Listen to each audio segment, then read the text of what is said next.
Welcome to the Widowed Parent Podcast with your host, Jenny Lisk. Hey everyone, it's Jenny Lisk, and this is episode 56 of the Widowed Parent Podcast. So it was such a pleasure to talk with Sarah Illiatovich-Goldman this week. She is the director of the Hearts to Art summer camp program at the Auditorium Theatre in Chicago, Illinois. It's always so great to be able to talk with people from various programs and various locations and be able to spotlight those resources for families who may be nearby or families who may think that the program sounds interesting and want to look for something similar that is close to them. So the Hearts to Art program runs a performing arts camp for kids between the ages of 7 and 14 who have lost a parent or a primary caregiver. And they also have a junior counselor program for teenagers who attended the program when they were younger. Some of the topics that Sarah and I talked about were how and why the camp got started 16 years ago, the idea that you don't necessarily have to love the arts to get something from participating in it. We talked about the camp itself, the kinds of activities the kids do, both the performing arts type of activities as well as the grief-related activities, and the way they structure the program. And we talked a little bit about where to find some resources if you are not in the Chicago area and this particular camp is not convenient for you. So I hope you enjoy my discussion with Sarah Illiatovich-Goldman. My guest today is Sarah Illiatovich-Goldman, who is joining us from Chicago, Illinois. Sarah is the director of the Hearts to Art summer camp program at the Auditorium Theatre, and it's a program for kids who have lost a parent. Sarah, welcome to the show. Thanks so much. I'm so glad to be here. Yeah. Thanks for being here. I'm really, I'm glad to be speaking with you today. One of the things that I like to do for listeners is to highlight different programs and different locations so that listeners who may be in those areas can find some resources that might be helpful for themselves, their kids, their families. So I'm really excited today to hear more about your camp and share that with all my listeners in and around Chicago. Yeah, we're really thrilled. Likewise, we always want to make sure people who can use our services, we always say we hope no one needs our services, but knowing that there are many, many people who do, as many different ways of putting ourselves out there so people can find us and connect with us. That's our goal. Yeah, for sure. Yeah. And it's the same thing, right? Like I always hope that nobody needs this podcast. Right. And yet if they do need it, I sure hope they find it. Exactly. So yeah. Okay. So let's, let me ask first, I guess. So you guys actually are a member of the National Alliance for Grieving Children. Yes, we are. That's awesome. And I am too. So I know that's how we got connected. So I guess why do you think it's important to be, working in this space of childhood grief and bereavement? It's something that gets overlooked a lot. Every November is Children's Grief Awareness Month, and they talk about children as, sometimes the invisible grievers, which is funny to me in my line of work because it's so clear based on running this camp how big that grief can be and how many different forms it can take. But I think because it takes so many different forms and because if children are grieving, there's usually a reason that the adults in their lives are grieving as well. It can be easy to be overlooked. So we are a camp that really tries to foster the whole child, both in supporting them in their grief, but also in supporting them in the rest of their life, while simultaneously supporting their caregivers to help that growth continue when they aren't with us. Okay, so let's learn a little more about the camp specifically then. So it's for kids who've lost a parent, right? Is there any other grieving population? A parent or a primary caregiver. Okay. So someone who was living within their home, at least for part of their life, who they have that kind of connection with. Some kids grew up not knowing their parents at all. So, that might be a grandparent or an aunt or another relative, but generally they are parents or primary caregivers. We are really specific about that loss because it allows us to really specify the work that we do. It doesn't rank that loss better or worse than any other kind of losses. And we do have outreach from people people who have experienced other kinds of grief and aren't necessarily right for our program, but we do work to connect them with other resources that might be a better fit for them. There are lots of other great summer camp programs out there that have a little broader scope in terms of the losses that they work with. But we are really, really specified in that. Gotcha. Okay. That makes sense. And then what age group of kids do you serve? So we serve, generally speaking, ages 7 to 14, really, that kind of starting out like grade 2-ish through just about to start high school. We also have a junior counselor program that goes from throughout high school. So we say ages 15 to 18. And those are kids who have also experienced the loss of a parent and who have to have attended camp for at least 1 year. And then they get to come back and work as a mentor and a junior counselor within our program as well. Oh, that's really cool. Okay, awesome. So how did this camp get started and how long have you been doing this? Yeah, so we are celebrating our 16th summer this year. We're going into our sweet year. Yeah, we're immensely proud of it. And the program was started, I was going to say by a fluke. It's not a fluke, but through very personal reasons. It was started by our old CEO of the Auditorium Theatre, Brett Batterson, because he lost his father when he was very young. When he was, I think, 7 years old, his father died very suddenly. And Brett ended up as a child really connecting with the arts and coping with his loss through the arts. So when he came into a position of influence by being the CEO of the Auditorium Theatre, he really wanted to give back to the community that had supported him so much. So he founded the camp, which at the time was called Hands Together, Hearts to Art, which is a performing arts camp for kids who have experienced the loss of a parent. So connecting the love of arts and performance with these kids who could really use this outlet in a different kind of way. This will be my third season as the camp director, but I, stand on the shoulders of the giants who have come before me and worked so hard over the years, as well as, the whole organization. We're very unique in what we do in a lot of ways, but being connected to a theater as opposed to a grief organization or a social services organization certainly is one of the things that sets us apart. Interesting. Yeah. Okay. Well, that's terrific that the founder, was able to use his own journey and his own experience in this way. And I guess it makes me wonder, what is it do you think about arts or performing arts or theater? Why do you think that's a good medium for delivering this kind of grief camp? Yeah, so many different things, and I've been so blessed to watch it, in real life. One of the things that we always say is you don't need to love the arts to get something from it. So our goal isn't to create people who are going to go on and become professional dancers or actors or singers, unless that's what they want to do, in which case we will totally give them the resources to get them on that path. Our goal is to offer self-expression and I think ownership over your own story. Something that I've started saying around this program is grief is what unites us, but it's not what defines us. So it is the thing that brings everyone together in our program, but these are such amazing kids from such amazing backgrounds with so much to say, and they don't want to be defined by the worst thing that's happened to them, or if they want to tell that story, they want the ownership to tell that story. So giving them tools in a whole bunch of different mediums is something that is really helpful for that. Also, it pushes them out of their comfort zone in a safe and supported way.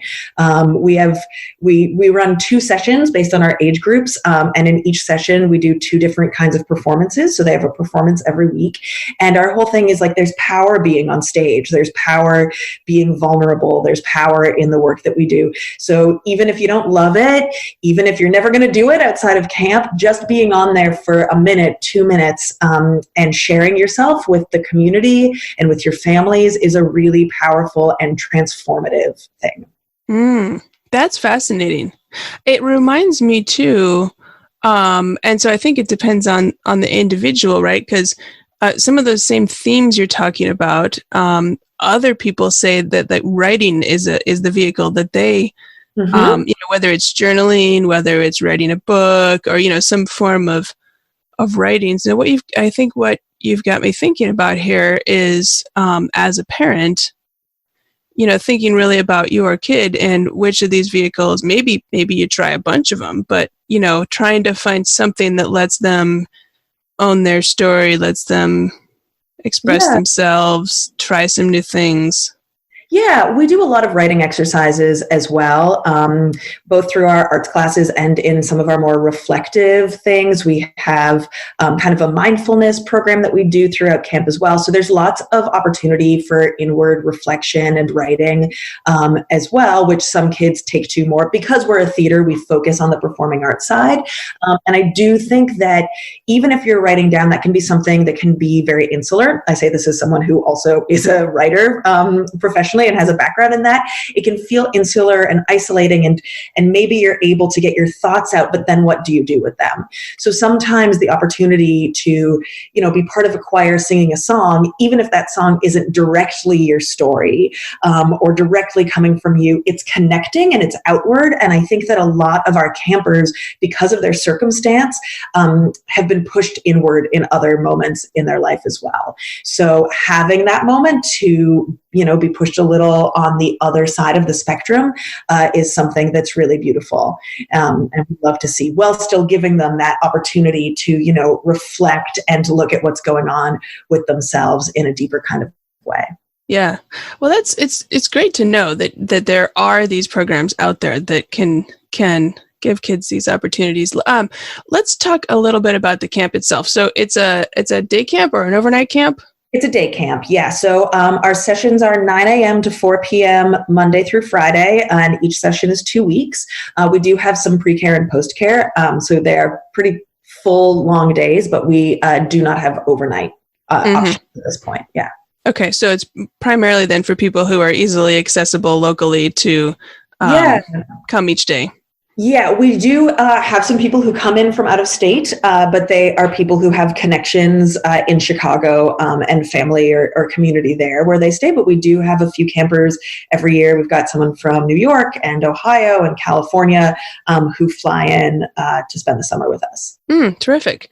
Okay, and so then it's a 2-week camp. So over the course of 2 weeks, what can kids expect? So many things. So every day they have classes in music and theater and dance. That's what they do every single day with our teaching artists who are experts in those fields, as well as working artists within those fields. At the end of the first week, we have our talent show, which we talk about as a celebration of all the talents that the kids bring in, because we really, again, not everyone's comfortable, coming in. They're like, oh, I don't like to do this stuff, but we want to celebrate who they already are, because they're already amazing. So whether that is something traditional like singing or playing an instrument, or something a little less traditional like showing us soccer tricks or drawing something and talking about the drawing that they've made, everyone participates in our talent show.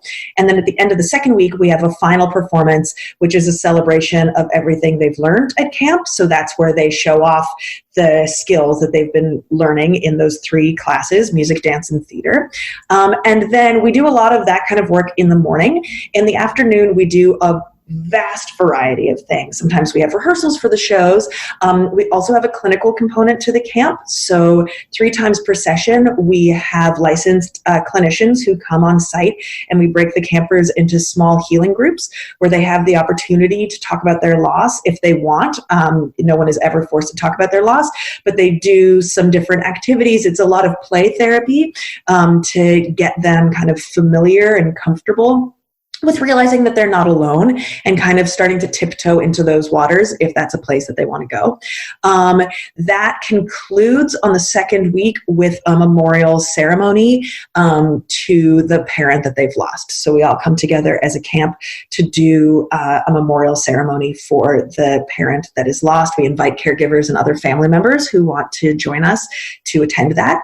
On top of that, we invite in adults and older, sometimes graduates of the program, who've experienced the death of a parent to share their story. So they talk about what they went through, and it really, this was something that Brett, our old CEO, used to do himself at camp, that he would share his story, and it would give the campers the opportunity to see light on the other side of the tunnel, to see these fully rounded adults who had gone through something they'd gone through, and understand that loss is not going to go away, but that it also doesn't stop them from becoming amazing people and pursuing what they want to pursue.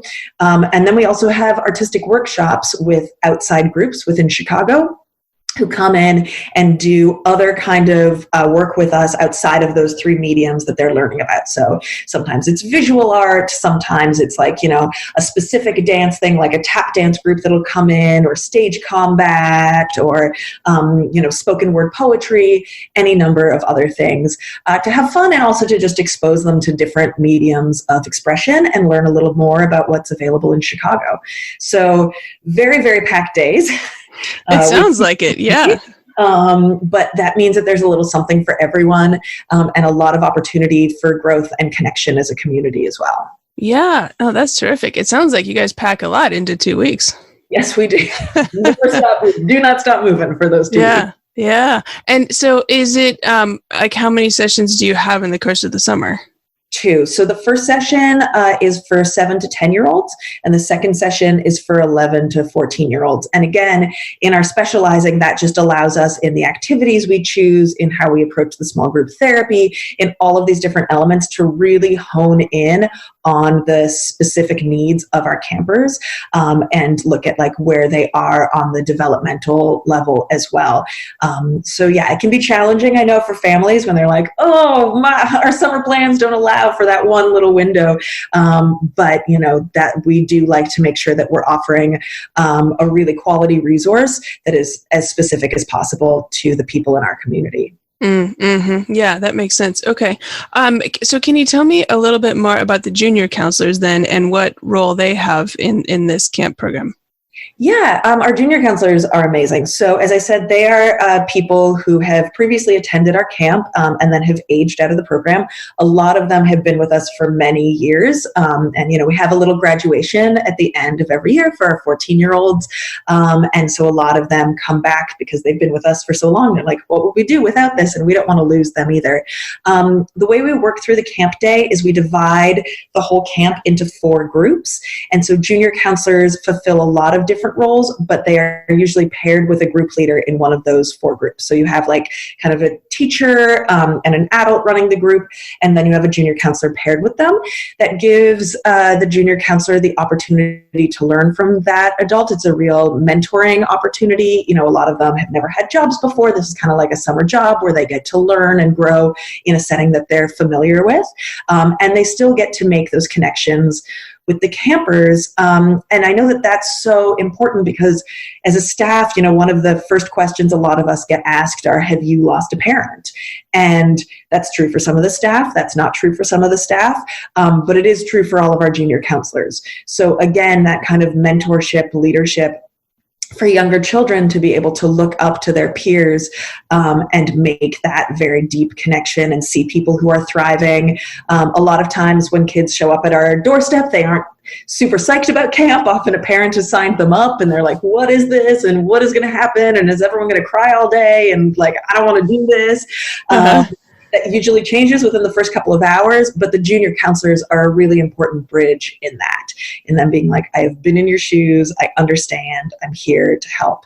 And then, we have a lot of different things that need to be done within the day, so it allows the JCs just the chance to learn a lot of skills and get some great stuff on their resume as they grow up as well. And a lot of them come back and then apply for jobs. Last year, we had 4 members of our staff were previous campers, and all of them had also been junior counselors. Oh, terrific.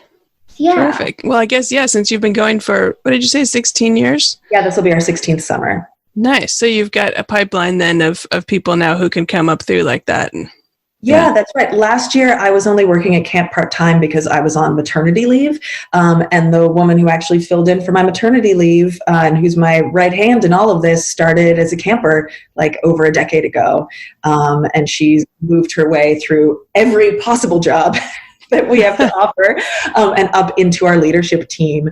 And she's now a parent herself as well, actually, and is just thriving. And it makes such a difference to the campers, and to the community at large, to see these people who, not just are dedicated to the program, but really are the backbone of what our community is. Terrific. Okay, so, and another thing I was thinking about here, if kids are kind of maybe wary about coming, or they're not sure what to expect, or maybe they're concerned that they've never done any theater, music, and dance. Like, do you, I guess, what proportion of your kids, or are there a lot of kids who are new to this, or is it all kids who've been in, 10 different theater productions and they're already experts? I'd say it's mostly kids who are brand new to this. Okay. Some are kids who are brand new, but who are excited by it. A lot are kids who are brand new and who are not excited by it. But the vast majority are kids who don't have other experience. Unfortunately, across the country, and certainly within Chicago, a lot of arts funding has been cut from schools and other very accessible things. A lot of our kids are in single-parent households due to, having lost a parent. Not all of them, but a lot of them are. And so a lot of these extracurriculars are really expensive. So it's not unusual that they're showing up without previous experience of this work. And that's why we have such an amazing staff of people who are so dedicated in their craft and who are able to make it really accessible no matter where you're at. I think of one girl who she just graduated this year, but she's been with us for a very long time. And she is such an amazing dancer. Does not like the other stuff that we do, but she loves dance so much. And she always says that, this is on top of everything else she gets from camp. Camp is the only place she's able to dance, because she doesn't have access to those programs year round. So, I don't know that she thought of herself as a dancer when she started with us, but she certainly does now, which is lovely to see. Yeah. Awesome. Well, speaking of the high cost of extracurriculars, what about this camp? Is there a cost involved here? I am so thrilled to say that this year, for the first time, we are an entirely free program. Wow. We've always been a very low-cost program with scholarships available, but we've decided that is a stumbling block that is not worth it to our community, and we want full and equal access to anyone who needs it. So we are entirely free. We also provide lunch and 2 snacks at no cost for our campers throughout the day, and some transportation options as well we provide. So we really want to remove the barriers that people might have. We know that people are already facing so many barriers in so many ways. So anything that we can do to help remove that so that people are able to access our program, we want to do. Yeah, that's terrific. And thinking about the food and thinking as a parent, there's the cost issue. There's also the logistical issue, right?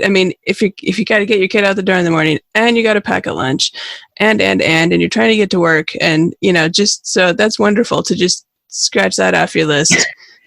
Yeah, exactly. 2 weeks. You don't have to worry about, we tell parents, we're like, if you want to pack a lunch, because we know that there are very specific allergy and other food needs. And, one thing that we do see with a lot of kids who've experienced loss is a need for control around food issues. So we are totally open to caregivers providing food for their kids if that's the right thing for them. But on the other hand, we've got it covered, and we work hard to make sure that we have a variety of food, that there's at least basic nutritional value that we can offer throughout our days. Can't always force the kids to eat it, but we can provide it. That we have as many different things that we can do to help and support the whole family, really, throughout the program as well. Yeah, terrific. Okay, so it sounds to me like listeners who are in the Chicago area who have kids in that 7 to 14-year-old age group. Yeah. I'll put a link in the show notes so they can, check it out, see if it might be a good fit for them, their family, and their kids. I want to ask for listeners who are outside Chicago, who are just, it's not geographically feasible to attend your particular program. Do you have any suggestions on how they could maybe start looking around for something similar where they might be?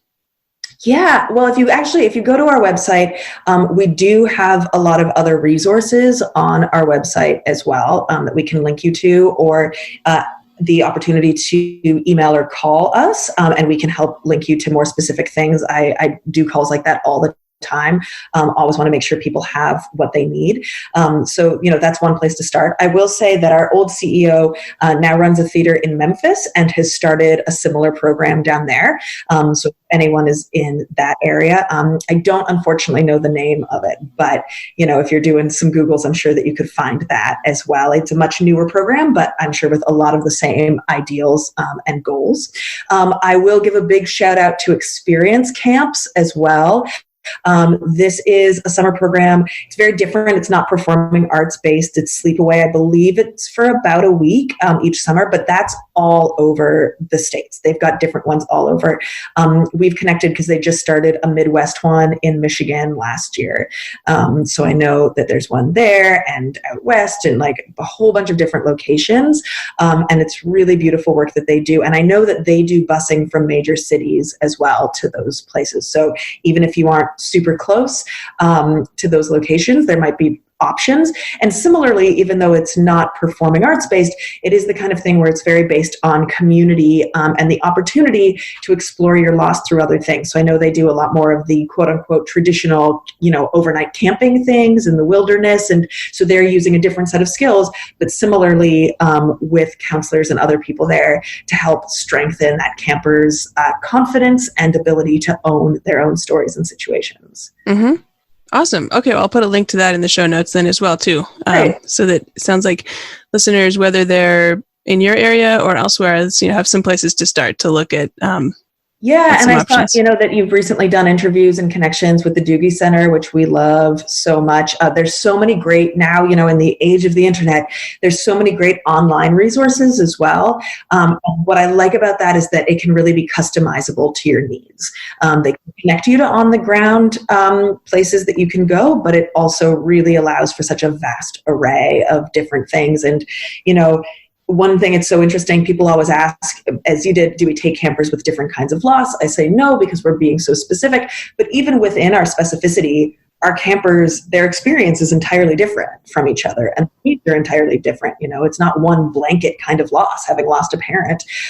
So I really appreciate online communities that allow for different people to connect and find their own groups and their own needs.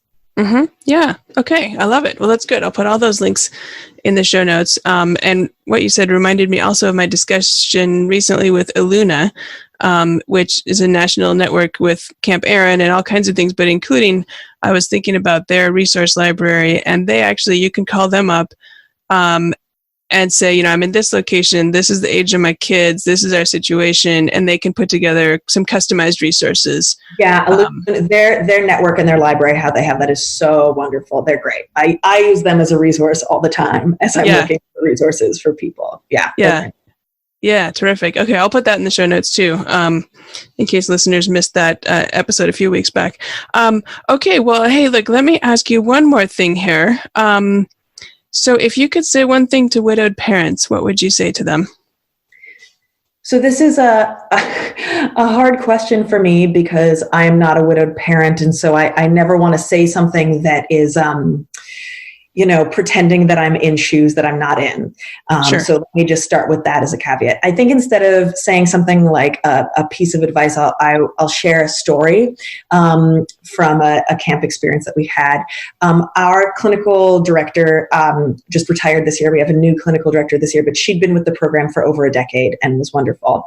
And she was talking a couple of summers ago about how much she continues to learn from this program, what her constant, no matter how long she's done it, all the different things she learns. And she was, so one thing that we didn't mention is that actually on every Friday, we have a caregiver support group as well. Right before the show, we have the opportunity, and that's run by our clinical director, for caregivers to come and meet other caregivers who are in similar situations and talk and share. And then they go down and see the show of their kids. So one of the caregivers, this was a very recent loss. Their partner had died only a few months before, and their kids were at camp. And he was talking about this real struggles in connecting with his daughter, because they'd lost their mom, and what that, his fear about not being enough and all the different things that were coming up for him and that. And so they had this kind of beautiful discussion group, and then went and saw the show. And his daughter was gorgeous in the show, and he was there with like a camcorder filming it and beaming, and afterwards there was just like this gorgeous moment between the two of them. And what my clinical director said to me was, she said, one of the things that makes this program so special is not just the opportunity to discuss loss, but the opportunity to unite through joy. And the arts and the celebrations are so joyful, and that it gives some of these families something else to talk about besides all of these really heavy things that they're slogging through. So the thing that I would put out there is, widowed parents, I do not know how you do what you do. It is such a huge task, and the fact that you keep going and, is so inspirational. But make sure you find the moments to connect with your kids based on joy, and based on things that you can find that you love and share together, because I think that really can be a beautiful and healing thing as well. Mm-hmm. Okay, well, thank you so much. I think that's actually a great place to end. So my guest today is Sarah Illiatovich-Goldman, who is the director of the Hearts to Art Summer Camp program in Chicago, Illinois.